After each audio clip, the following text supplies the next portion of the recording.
Hi, everybody. Welcome, and thank you so much for joining us for tonight's event with Troy Jollimore and Heather Altfeld for their new books of poetry, Earthly Delights and Post-Mortem, respectively. My name is Evan Karp. I'm the events manager for Booksmith. We're an independent bookstore and a mainstay of San Francisco's Haight-Ashbury district since 1976. Troy Jollimore's books of poetry are Syllabus of Errors, At Lake Scugog, and Tom Thompson in Purgatory, which won the National Book Critics Circle Award for Poetry in 2006. His writings have appeared or will appear in The New Yorker, McSweeney's Best American Poetry 2020, The Kenyon Review, and elsewhere. He's also the author of several works of philosophy and has been the recipient of fellowships from the Stanford Humanities Center, the Breadloaf Writers Conference, and the Guggenheim Foundation. His fourth collection of poetry, Earthly Delights, is just out in the Princeton series of contemporary poets. Heather Altfeld is the author of The Disappearing Theater, which won the 2016 Poets at Work Prize, selected by Stephen Dunn. She is the 2017 recipient of the Robert H. Winter Award from the Poetry Society of America and the 2015 Pablo Neruda Prize for Poetry. Her poems and essays have appeared or are forthcoming in Conjunctions, Orion, Aeon, Narrative Magazine, The Georgia Review, Ziziva, and Best American Essays. She lives in Northern California, where she teaches in the Comparative Religion and Humanities Department and the University Honors Program at California State University, Chico. Y'all show some love for Troy and Heather in the chat. Congratulations on the new books, you two. Really happy to have you here tonight, and am excited for some poetry readings. Thank you so much. So I'm going first, Heather, then. I'll read a couple. And okay, going to read a couple poems from the new book. So happy about the new book. And it really is new. It's just a couple weeks old. And so I'm still sort of getting used to it myself. So I'm going to start with one tonight called Next Life. It's kind of a poem about the past and about the future. For my next life, I'll need a volunteer from the audience. Something in a 36 long would be nice. Something in an endless line of sleek black cars with a coffee bar in back and exhaust that tickles the nostrils, like sweet juniper trees in the first cool hour of evening. Someone who will stand erect and unashamed before the committee and not name names. Something in a self-propelled auto-tune disaster that would drive anyone's parents off the deep end. After so many years, you'd think we'd understand the complex second stage of the secret handshake, or know where to get a good sandwich in these parts, or at least know enough not to risk the lives of all 63 members of the submarine crew by diving to the bottom of the ocean in search of a bell the captain heard, or thought he heard, in a dream when he was only 7 years old.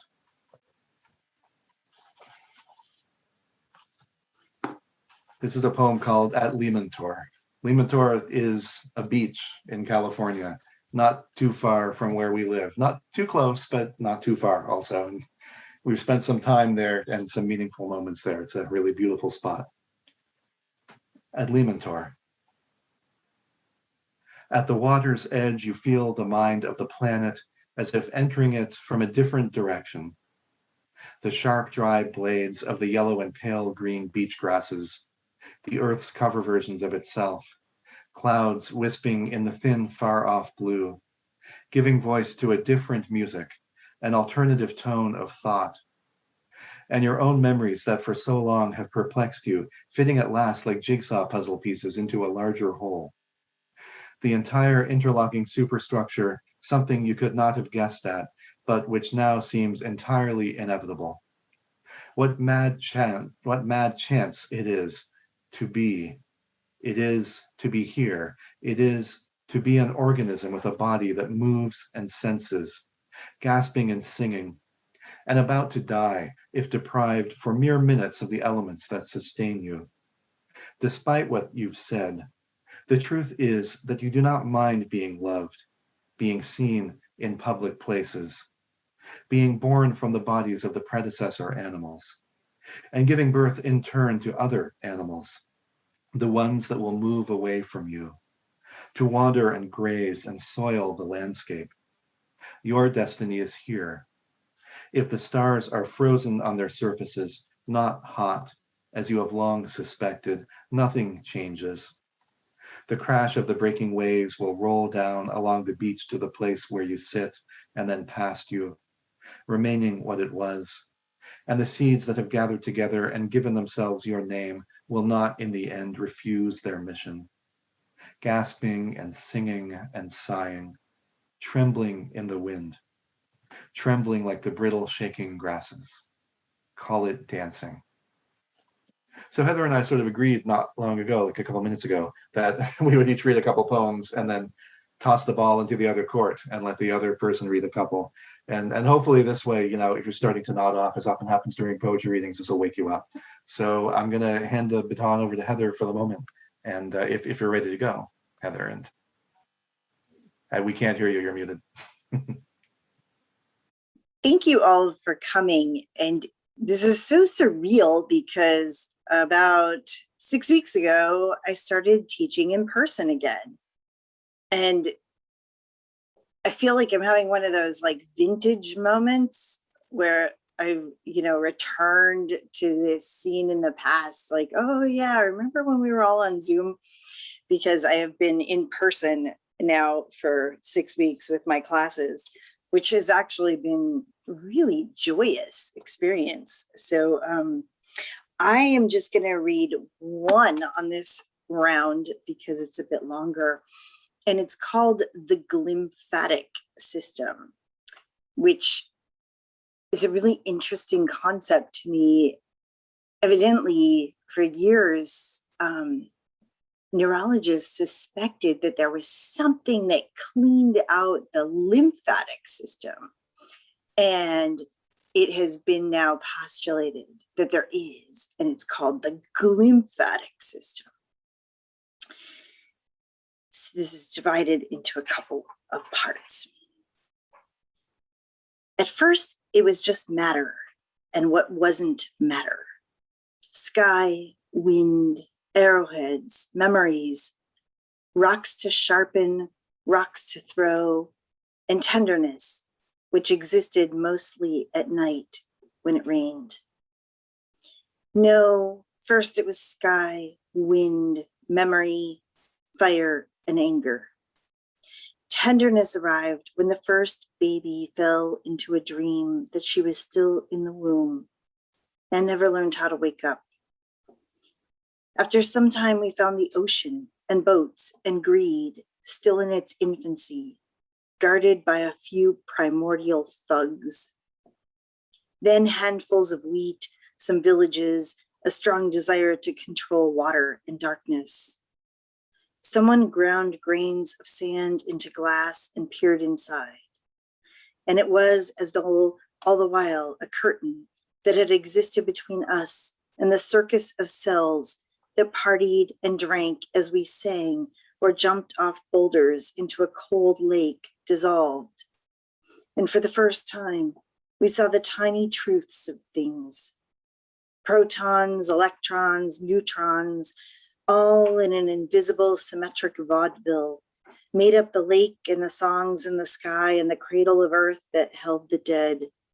Even their bones and hair and teeth were just a matter of mitochondria, leptons, neutrinos, quarks, top quarks, tetraquarks, charm quarks, bottom quarks, strange quarks, the subatomical nature of the universe, particles and antiparticles undressing to reveal themselves like thermodynamic matryoshki, so that even wind can never just be wind, and the blue in the sky comes under permanent surveillance.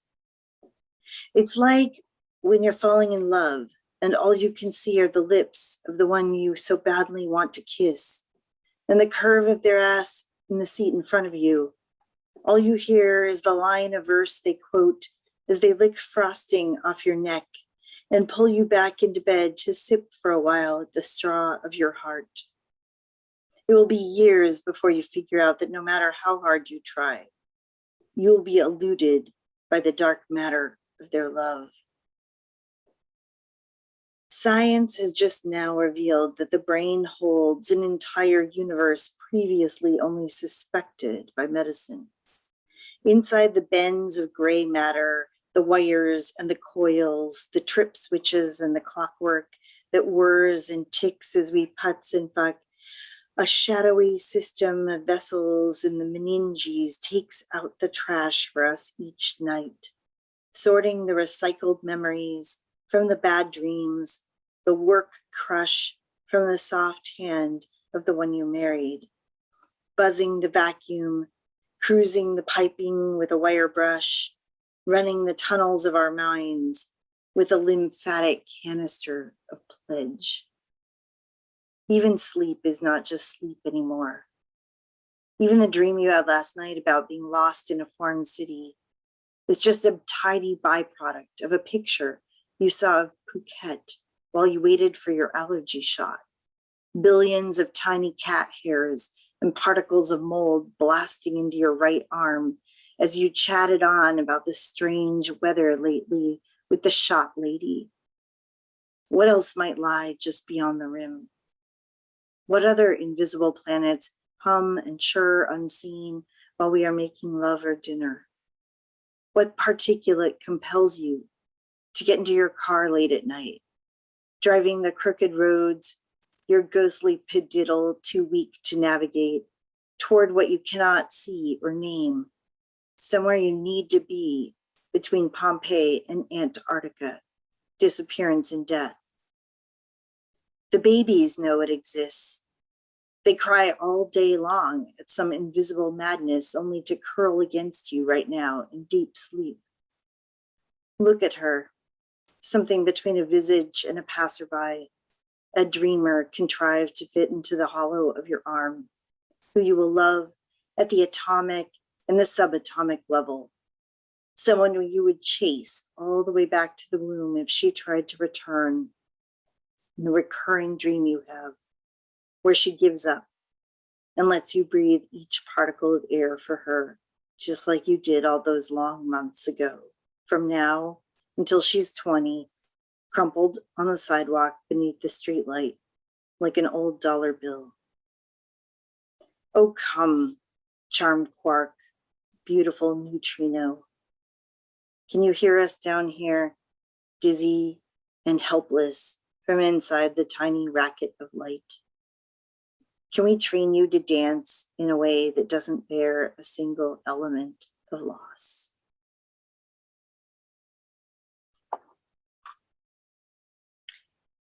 Back to you. That's beautiful. I love that poem. So nice. Okay, I've had a request to be a little louder, so I'm going to be very aggressive in my approach to the next couple poems and getting closer to the mic and try to do what I can. Hey, Meryl, how's it going? I assume that's our friend Meryl. There's other Meryls out there, but I assume this is our friend Meryl. So this book that just came out, there's a lot of poems about movies in it, along with other things. And that, of course, became interesting because of the pandemic. It was a long time that I went without stepping into a movie theater. And I really missed the movies. And obviously, we can watch movies at home. And I did. And some people watch movies on their phone, which I think is terrible, but people do it. You can see movies in many places, but for me, the movies happen in theaters. That's really where you go. And it matters to me that it's an event, it's outside of you, you go there, you see other people, you see people you don't know, you experience this together, that's all part of it. So I felt very deprived for a long time and still feel somewhat deprived. I'm only slowly getting back into, because there haven't been a lot of movies even since they sort of opened up again. But a lot of these poems are about movies, and part of the reason it's called Earthly Delights is that I think movies are an especially delightful art form, and certainly one of America's great art forms, and one of the great art forms of the present moment, even though as we see them sort of floating away culturally and maybe receding into the background to some degree, that's when I tend to love things most, I think. So there's a sequence, kind of a broken up, disconnected sequence in the book that may or may not be complete, I don't know yet, called Screenshots, and each screenshot poem is devoted to a particular film that I really love in some way. And I've sort of hesitated to read them at readings up to this point because I figure if people don't know the film that's being referenced, they're not really going to get it. But I think tonight I'm going to try, it's a Zoom reading. I can't see the audience anyway. Zoom readings are so weird. Heather, you're right. It's weird to be doing this again. And it's so weird reading and not being able to see the audience. I know you're out there, or I'm pretty sure you're out there, but I don't know who or what you are, how you're responding, if you're still there. It's very odd. So I'm going to go on faith here that you're there, and that you either have seen, for instance, Being John Malkovich, which is the first one I'll read, or that you'll get something out of it anyway. The original idea of screenshots, as I first started to write the first 2 or 3 of them, there were some rules which I violated almost immediately. But in the beginning, one of the rules was each one would be a sonnet, and that lasted for 3 or 4 poems. And then I wrote some that weren't sonnets. And the second rule was that the first line, or the first part of the first line of each poem, would be the title of the film, which again, I started to violate pretty quickly, but the first 2 or 3 at least adhered to that. So I'll read Being John Malkovich, which does adhere to that pattern, and then 2 of the later ones. They're all pretty short. Sonnets, they just fly by. They go past so quick. I hope you've seen Being John Malkovich, and if not, you should. It's an amazing film. Being John Malkovich was pretty much the inevitable choice to play the character John Malkovich. Who else could imitate that wheedling voice? Who else could skew his odd expressions so? As the old saying has it, be yourself. Who else is better qualified? But no, the very question that the film itself forces us to confront is, who am I when someone else lives through me? Are we wholes, mere absences, possessed and occupied by one of a parade of passing souls that grip the reins and take us for a ride? Malkovich is Malkovich, but so am I. And this is a poem clearly related to that, about a film clearly related to that, by the same writer, for one thing, Charlie Kaufman. Poem about one of my favorite films of the last couple decades, Synecdoche, New York. When you meet the man you hired to play you, when you meet the man who's been hired to play the man who was hired to play you, it isn't like looking into a mirror. One face seen, one constrained face straining to be seen. Like a field of dish antennae, noses to the sky, awaiting a message from home. But it prompts the question, just how good are you in the role of you? How convincing? How real? Do people buy it? The act? The day in, day out performance, the ceaseless presentation of self? Or do they see through you to the actor beneath, the agent lurking behind the screen, the homunculus in his cockpit, joystick in hand, enjoying the ride, inhabiting the hell out of the role, giving the performance of his life? And one more from this Screenshots series. Again, one of my favorite films. This came out about 8 years ago now, which astonishes me because I feel like I just went to the theater to see it yesterday and still very strongly remember the feeling of walking out of it, just sort of shaking my head, as I often do with films by the Coen brothers, who I just think are so brilliant. This is called Inside Llewyn Davis. Because it is not the successful quest that fascinates. Dragons defeated, villains vanquished, cover-ups uncovered, the planet's perfect balance restored, or moralized tales of straining against the odds in the faith that genuine talent and goodness of heart will eventually win out. No, not today. But the unfinished task, the unfairly overlooked, the arrow gone astray, the underdog who stays under forever.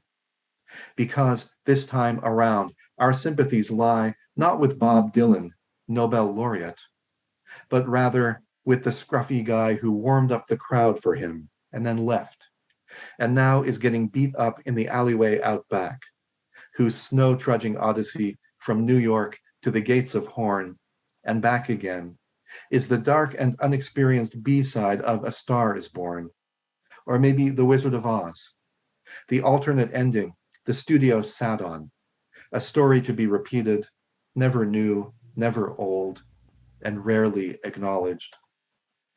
Not the driver that takes the Akron exit, but the one who is too afraid to, who almost does and then doesn't, who sticks to the path and just drives on into the dark. Not Ulysses, but some unnamed alley cat abandoned somewhere outside of Chicago. Not Lewin's voice, as much as it moves us, no, but the unheard harmony part sung by the singer who made his exit before the first light flickered up to the screen, before the first note was sounded, who, for silent reasons of his own, jumped from the wrong bridge, to wander the immaterial streets and to play the old songs and haunt the footnotes of the history of some unsuspected invisible republic, or, alternatively, the unwritten, unread, heretofore unfilmed alternative history of this one. Heather, I'm going to hand it back over to you if you are up to taking it. Sure. I just have to say that 2 of those 3 films I really love. If I could get back the 2.5 hours I spent watching Schenectady, New York, and just add them to my life, even if I was just doing dishes, that's what I would have done. I hated that movie deeply. It makes me wish I'd written a poem that was like an anti-ode to that movie. I'm seriously going to consider it. I too am moved by the arts. I'm going to read a poem that I wrote to some degree. Well, first, I wrote this a couple of years before the pandemic, 2 years before the pandemic. But I also had a couple of media sources in mind, in particular, The Leftovers. And I teach a class at Chico State called The End of the World, which is, it was a great class to teach during the pandemic, as you might imagine. When we talk about all kinds of forms of apocalypse, and it's really interesting to see the constant unfolding of dystopian or apocalyptic films and shows that have come into being. So this is sort of toward that end, the Apocalypse Club. Let's face it, the end of days titillates as well as any good porn. Nothing arouses quite like the thought of strewn bolts and broken joists, the severed tendons of the George Washington Bridge, the arm of God wrung and snapped back into its socket in the sky.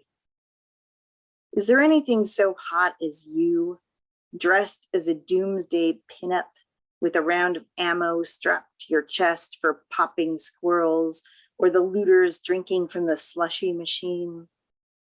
Is there anything so delicious as the idea of whistling taps in the embers while administering bandages to the masses, as though in life you had been indispensable? The heavy prepping is delicious as foreplay. The collection of beans and iodine, space blankets and dried ramen, the arrangement and rearrangement of brickwork in the cellar to hide the magazines, it pinks up your gray and beefy heart. So start a campfire and fall asleep until the forest burns and the animals run and the trees split down the center and the bees sizzle in their hives, or drive a cannon disguised as a car into the Bohemian Club and run, run, run. Then bring out your hatchet for chopping wood or splitting the skin of an old horse for jerky. Bring the little mirrors used to start fires or check the sharpening of your lower jaw after weeks of lean bits gnawed for sustenance. Bring the powdered milk and sardines and love you buried beneath the house years ago. Because there is nothing like the bait of a good apocalypse to make you feel relevant to the one you loved, the one who left and did not write or call all those long years, the one who will return, crawling with her apologies through the rubble and the ruin, to sip the last of your tinned juice. Your first crush was the one you had on the whole world. Its trilobites and its rose quartz, the pewter soldiers who seemed to sprout from the mud. You were part of something grand back then, and it was as if, for a little while, you'd meant something to it, as if the whole world had been in love with you all of its life.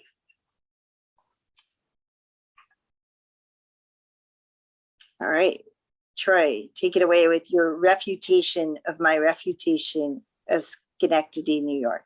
Synecdoche. Yes. Not the city. And I won't argue about that. You can't convince people to love things they don't love. It just doesn't work. So, but someday you will see the light of reason on that. I know it. I just know it. I have faith. That felt so quick. You only read one poem and it did not feel. When I'm dead. When I'm dead, I'll surely get why that movie was so great. Yeah, perhaps that's when it'll happen. Speaking of death, I just want to say that although Heather's book is called Post-Mortem and mine is called Earthly Delights, it is a serious book. I don't want you to get the idea. You know, there's a lot of death in it, I have to say. I don't think I realized how much death there was in this book until I actually got it, you know, in hard copy and sort of looked through it and realized. So, and it originally had a much darker title also, which Heather convinced me not to go with. And so it ended up being called Earthly Delights. So I think I'll close with two poems and then let Heather read some more, and then we'll see if we want to have a little conversation or what we want to do. But this one, you know, years ago, I got to sit in on a class with Paul Muldoon. I wasn't officially enrolled, but I was there and I learned from him. And thanks, Evan. Refutations are better than poems, if anything. One of the things that Paul said, which really struck me, and at the time, I don't know if I knew if he meant it or not, or if he was just something, you know, I thought he was saying, but it certainly became evident over the years that he really meant it, was that when you're writing poetry, it has to be the poem that's in control, and that so much of the art is learning to listen to the poem and to learn what it wants and listen to what it wants. Because you can start out with an agenda and think you know what you want the poem to be and try to force it to be that, and it's just not going to be that. It's not going to do that thing you want. But if you open yourself to it and let yourself discover what it is, it can really turn out to be sometimes a wonderful thing. But it's hard to let go. You know, it's hard to give up that control.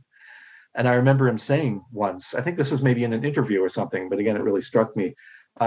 Somebody asked him something like, you know, after years of doing this, do you feel like now you know how to do it? And he said something, I hope I don't get this wrong. I'm not quoting him directly, but it certainly struck me as I remember it. He said, I never know how to write the next poem. I always know how to write the last poem, but that poem's already done, so it doesn't help.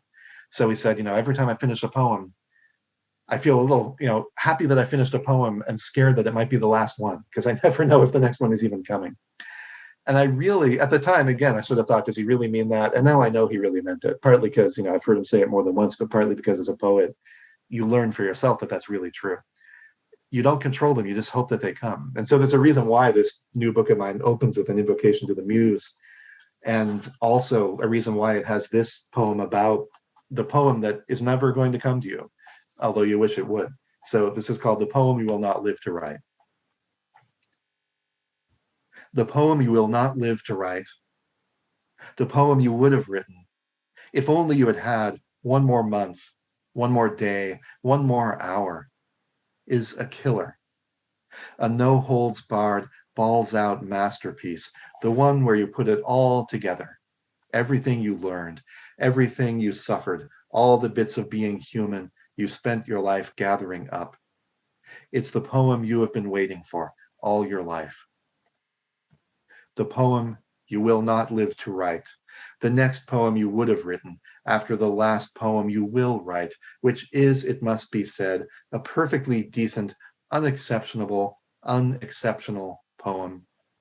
The sort of poem you would have read in some magazine or other had someone else been the author, or made it through the first half anyway. And then maybe turn to the theater reviews or the gossip column, or else just put the whole tiresome issue aside, is let's just admit it, a knockout. There's no avoiding the fact. The poem you will not live to write is the one that would make the grocer's daughter come back to you. It's the poem you'd wear like a pair of expensive stolen shoes to a wedding you weren't invited to. It's the one that waits for you in the dark, unseen in the underbrush, just outside the campfire zone of protected light, with nothing but an uninhibited, passionate kiss and your death on its mind. And I'm going to read one more called, I don't know what to say by way of introducing this poem. I think maybe I'll just leap into it. But it's called Marvelous Things Without Number. And it has a little epigraph from Mallarmé. And the epigraph is this wonderful line, you may have heard it: "Our duty is to see with the eyes of the gods." Marvelous things without number. After 40 or so summers, you kind of get the idea. The slow deepening of the plum blue dusk that offers a backdrop for the stately silhouettes of disconsolate, sentinel-like telephone poles. The fading chorus of evening birdsong, the sharp hollow pong of an aluminum bat making contact with the ball somewhere off in the distance, followed by the joyful and at the same time somehow mildly forlorn minor uproar of a clutch of children cheering. Eventless days at the beach, the scorched sand stinging under your feet, the sand in your clothes and your hair, a relentless ubiquitous grit that remains undislodged after any number of showers and shampooings, the familiar dirt that collects underneath your fingernails and your hair growing longer, careless afternoons endured and discharged by the backyard hammock or a languid folding chair by the lake, reading Amy Clampett, reading Rilke. Teenagers playing an eternal game of Monopoly or Risk that might well be the very same game they started last summer. The same hummingbirds taking the same flight paths back to the same endless empty abundance of the same backyard flowers and feeders. Some friends are renewing their vows. They were married a decade ago. Some friends are driving up to one of the casinos on Friday to hear a tribute band who have modeled themselves after Led Zeppelin or Journey. A friend who left for the East Coast 2 years ago has flown back to Chico to take photos of Mount Lassen, exactly 100 years after its catastrophic eruption. For a while, it feels as if everything is a reenactment of something that has already happened. Even dumping a skitter of raisin bran into a bowl and then pouring milk over it, or sitting on the porch or trying on sneakers takes on the aura of a ritual. Are you trying to deny time and change? To say that death will have no authority here? Or are you celebrating the fact that everything is in flux and ungraspable? Or is the season doing one or the other of these things for you? Mornings glow like dreams, like memories, with a radiance that has been lying latent in the earth all night. You can do it again, whatever it is, but you can't do it over. The beautiful girl kissed can't be unkissed, and who would want that anyway? But you might. And so you repeat, repeat, repeat, feeling rich with existence and time, and a kind of exhaustion you have learned to savor. The end of side B, after all, simply means that you flip the record over and listen to side A again. And did you say that life would always be this way, or were you told that by someone in the past, and now hang on to that belief, in the face of what must be mounting, but for now still invisible evidence to the contrary? Stay invisible, you say to it. Stay, you whisper. Stay just as you are, just a little bit longer. Which is just another way of telling the story you tell the children every night. How the birds and the rivers remembered the songs, even when the people forgot. And how, when the people regained the ability to remember, they learned the songs again from the birds and the rivers. The children's wide, trusting eyes as you say this, as if what you said was, to use that phrase we used to like to use, the gospel truth. It's only a story, after all. You mean no harm. No one means any harm. The world is ancient, full of shades and spirits, not all of them friendly, and we do with it what we can. Well, thanks so much for listening. I'm going to hand it back to Heather now, who I hope has something else for us, I assume. That was great. The ending of that really gets me, even more than the first couple of times that I heard it out loud. I was vacillating on what to read next. Troy and I have not read from our new books together, so it's interesting to see where we do speak in tandem to some degree. We actually sort of got together because of a poetry writing group. So the only one, or was the only one in Chico. Poetry has a lot to answer for. All the nefarious businesses. I think I will read this poem in part because I'm assuming a lot of people listening live in California, and we're all waiting a little or a lot anxiously to see what falls from the sky this year. So this will just serve to make you all more anxious. It's called Obituary for Snow. When I was a child, snow was a rumor, a foreign substance obsolete in the tangle of freeways in Yakistan's east side of LA. Snow was the Kremlin with a red paint drop besides. Snow was a skirt of polyurethane taped to a waterless fountain at the mall. Snow was a train from St. Petersburg in the movies, caterwauling through snow. When I first saw it fall from the sky, it was as though there were seraphim everywhere who had been invisible to me, barrels of powder strapped to their bellies like bombers, skating across the sky and shelling us with feathered light. Now in raw, hot June, it seems the last of it has fallen on earth, and every peak is thirsty, every pine needle mourning from its bough, every marmot nostalgic. The last spot of snow at the top of Squaw Peak fades every hour, bit by bit, into wet mud, stealing the butt of the russet peaks against the pale sky, fierce, defiant. It disappears into the weak totter of the stream, drizzles into the cracked earth. Lupine pokes from granite thin as widow's hair. Butter and egg flour sizzles in the heat. Beneath the crest, a series of eyes blinks from the icy crust, praying to the hot blue wind. A handful of frozen busybodies pinned beneath a blanket of light, their vertebrae separated and bleached, morsels of skin still attached to the fur, waiting to stutter and burst from their aged burial. A museum of mummified things, forgotten bits of an age turned to runoff, museum fodder for a dry world. I'm one of the last mothers whose children will know the delicate lace of a flake caught in the cornice of their hair. Daughters of icicles, historians of flurries, librarians of milk bottle whiteness, chroniclers of dendritic crystals. I see my girls doddering at the podiums of the future, mumbling of sleighs and mittens, drifts high as rooftops, snowmen tall as fathers, the audience bleeding in disbelief as they listen to these elders speaking the forgotten tongue of alpenglow.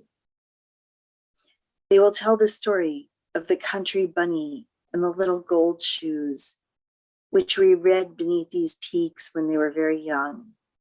Late March, heavy drifts marshmallowing along the cold river. Dreaming of our favorite bunny, the golden trundles of her feet leaping to the highest snowy peak to bring foiled eggs to the sick little boy sleeping at the top. Oh, those butter blonde days, when the flock of them gathered against me, radiant beneath the fleece of the sky. Her cotton-tailed breath was upon us then, aloft with soft wings.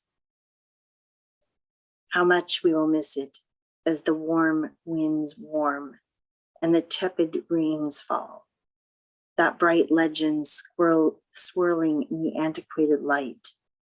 The soundless sound of its falling silent as the lost songs of the Inuit and the Alpen folk, and the flurries of little birds who once lived cresting and peeping in its flakes, crooning of what they knew and of what they could see just over the mountaintop, beyond the rink of light, somewhere we have not yet been, but are seemingly terribly restless to go. Thank you all so much.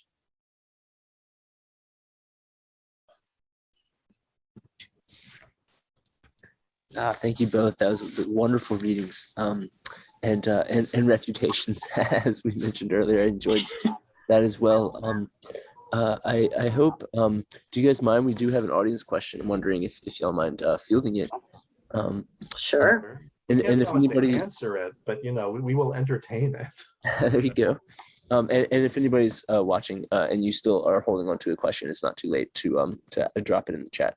But the question comes from Carol, who is wondering, how is it for you both being poets? Do you write at very different times of the day or night? Do you share your early work? I'd like to add, do you fight over lines? Very curious. As in compete for lines? Yeah, we've done that. We've competed for phrases. Like somebody will say something really good, and we both try to claim it. And sometimes we both end up using it, I think, or a version of it. So yeah, there's definitely some competition there. We also fight over titles in the sense that, as I mentioned, I had a different title for this book, and Heather was adamantly opposed and then dug in her feet. It was terrible, everyone. I'm not going to embarrass Troy by telling you what it was, but it was so bad. Well, I think it's a wonderful title, but it's okay. I'm happy with the title we ended up with, so it's fine. What do you, Heather, want to say about what time of day we write? Or I don't feel like, first of all, I haven't written poetry in a while now, so I don't even know anymore what time of day that I write. I seem to be writing other things, and that's mostly in the morning, but it depends so much on so many things. I feel like the question that might be more answerable for me is, what time of year do I write? Because as I was telling Evan before the reading started, typically I teach 5 classes and usually 5 preps, so 5 different classes, and they're pretty radically different from each other. So I live for the summers in terms of writing, and I tend not to write very much during the year. Unless, in rare cases, I've had residencies at the Vermont Studio Center in the winter, which is really great because there's absolutely nothing to do when it's 40 below outside and you're in a residency except write. But do we fight? Yeah, I cannot stand when Troy wakes up at 6:30 and sits at a computer and is productive. And then I barely get out of bed at 10 minutes to 8. And I'm like, what are you doing? Why are you thinking? So we have a little of that, yeah. I would say. Do we show each other our work at early stages? Do we share our drafts? I do. You don't. Troy will literally send his work off to Knopf, without letting anybody read it. And I am much more neurotic. So, I write 2 lines and I'm like, will you look? Are these good? So yeah, I would say that one of us does and one of us doesn't. I think I show you stuff. I don't generally send it out before. I mean, reviews and stuff maybe, but not poems. You see them usually before they go out anywhere. But I don't usually, I do want to feel like they're mostly done before I show them to you, because I don't want you knowing how bad my early drafts are, because you would lose respect for me and I value your opinion too much. So I do hide them until they can survive on their own in the wild, and then I can let them go. I just want to say that that's actually totally untrue. And that part of one of the things that I just loved, one of the things I just loved when actually Troy first joined this little writing group I'd had going. So this little writing group, it's had many iterations, but it's been going for literally almost 20 years now. The first night he came to this group, we were kind of listless. I pulled out a bunch of children's books, and one of them was about this little mouse in a mouse family whose name is Anatole. And Troy wrote this incredible poem that was absolutely flawless. It starts with the line, "Does it matter who flies the kite or if the kite flies us?" And it was flawless. It was like the best. Talk about the poem you would not live to write. This is the poem you lived to write it. And then he forgot where he put it. We've never seen it again. It's around somewhere. I'm working through my papers, my journals. It'll turn up. Yeah, that was 12 years ago. You can't rush these things, you know? A lot of papers. Yeah. I love the question, why are you thinking right now? This is wonderful. We have another question. Speaking of, this is from Meryl, who's wondering, who are you both reading these days? Heather, do you want to go first? All right. Okay, I'm gonna admit that I just bought 12 pounds worth of books on ancient medicine and Jewish medicine. Yeah, Troy, these are some of them, so I'll hold them up. Those are some of them. Jewish medical ethics, Maimonides, quotes from Maimonides specifically on medicine, etc. So I'm getting back into this phase of reading about ancient medicine. So it's not as much who as what I would say, but I'm also reading Stefan Zweig's short stories, which are really incredible. And I cannot stop reading Elliot Weinberger's essays. I carry them everywhere. I wish he made tinier books so I could just like swallow them and put them in all my pockets and carry them everywhere because they're so good. I think largely, I've been doing a number of reviews lately, and largely my reading, I think, has been determined by that. So I was just working on a review of Jim Harrison's collected poems, who I had read in little bits and pieces, but not really in a serious way. And so finally sat down and really read the entire oeuvre, the entire poetic oeuvre, because of course he also wrote like a dozen novels and so on. And so there's much more stuff. But I did at least read all of his poetry and really enjoyed that. I was really glad that the review gave me the excuse to jump into that and in a really serious way. And then just before that, I had written a review of a new book about D.H. Lawrence, and that sent me to a couple Lawrence things, but more entertainingly, back to the Jeff Dyer book about his attempt to write a book about D.H. Lawrence called Out of Sheer Rage, which is just a fabulous, wonderful book, and really a great book about many things, including a great book about being a writer and what it's really like to try to write something and have writer's block and all the excuses you make up for it and so on. And also here and there actually comes about D.H. Lawrence, at least for a few pages at a time, and is very good there too. I think Jeff Dyer is really a wonderful writer, and that might be my favorite book by him, but he's got a number that I've really enjoyed over the years. Oh, and James Salter would be another one who I'm sort of rereading at this point, or at least I recently reread Light Years, and that was as good as the first time, which is saying something, because I think that's just one of the most beautiful novels I've ever read. So that one really held up for sure. Yeah, we both reread it this summer. It's really incredible. Thank you both, and thank you guys for your questions. That's all we got for questions. Anything you guys want to add? I just want to point people to the links to get the books if you don't have them, or if you are doing some early holiday shopping, which is recommended. Just click through the links beneath the video and get your copies. Earthly Delights by Troy Jollimore and Post-Mortem by Heather Altfeld. Thank you guys so much for joining us, and congrats on the books, you guys. This was really delightful. Thanks. No, we really enjoyed it. We love your bookstore. We love independent bookstores. They're the best thing, and we need to keep them going. So I hope people, whether or not they buy our books from you, I hope they buy a lot of books from you. So please, people, do that. Thank you. Here, here, here, here. Please buy from Evan, from Booksmith, from independent stores. We really need them. Buy from Evan personally. Make sure he hands you the book. That's right. That's right. I got a side hustle through the Booksmith right here. Check out my Etsy. I'm just kidding. I'm here for the Booksmith only, you guys. Thank you all for tuning in. Stay safe out there, be well, and hope to see you all again soon. Thank you so much, everyone. Evan. Good night, y'all. Night.